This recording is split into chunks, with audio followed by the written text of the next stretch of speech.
Dengan seluruh uraian pertimbangan hukum tersebut di atas, Mahkamah berpendapat terhadap permohonan aku tidak terdapat alasan untuk menyimpangi ketentuan pasal 158 Undang-Undang 10 2016 yang berkaitan dengan kedudukan hukum pemohon sebagai syarat formil dalam pengajukan permohonan perselisihan hasil pemilihan gubernur, bupati, dan wali kota di Mahkamah. Oleh karena itu tidak ada relevansi untuk meneruskan permohonan aku pada pemeriksaan persidangan lanjutan dengan agenda pembuktian.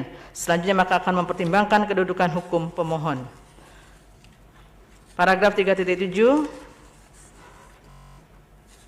sampai dengan 3.84 dianggap dibacakan.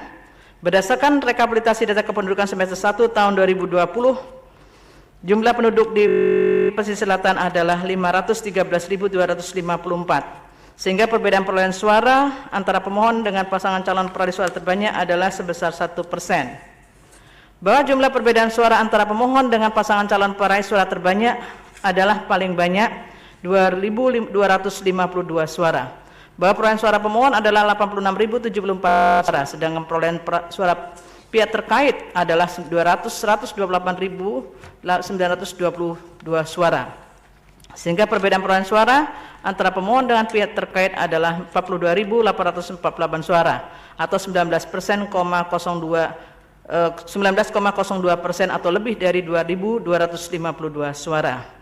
Menimbang bahwa berdasarkan pertimbangan hukum di atas, Mahkamah berpendapat meskipun pemohon ada pasangan calon bupati dan wakil bupati, namun pemohon tidak memenuhi ketentuan pengajuan permohonan sebagaimana dimaksud dalam pasal 158 ayat 2 huruf C. Oleh karena itu menurut Mahkamah, pemohon tidak memiliki kedudukan hukum untuk mengajukan permohonan aku. Dengan demikian eksepsi termohon dan eksepsi pihak terkait bahwa pemohon tidak memiliki kedudukan hukum adalah beralasan menurut hukum.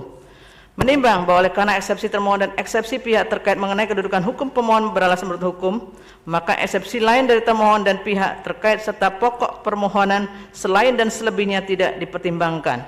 Menimbang bahwa terhadap hal-hal lain yang berkaitan dengan permohonan aku tidak dipertimbangkan lebih lanjut karena menurut Mahkamah tidak ada relevansinya.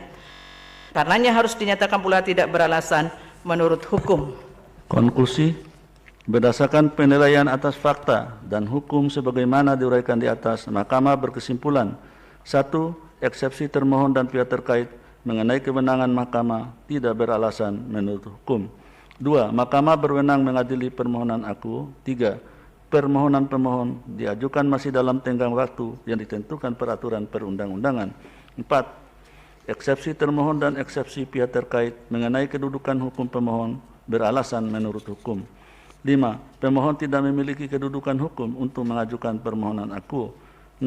Andaipun pemohon memiliki kedudukan hukum quod non, permohonan pemohon tidak beralasan menurut hukum.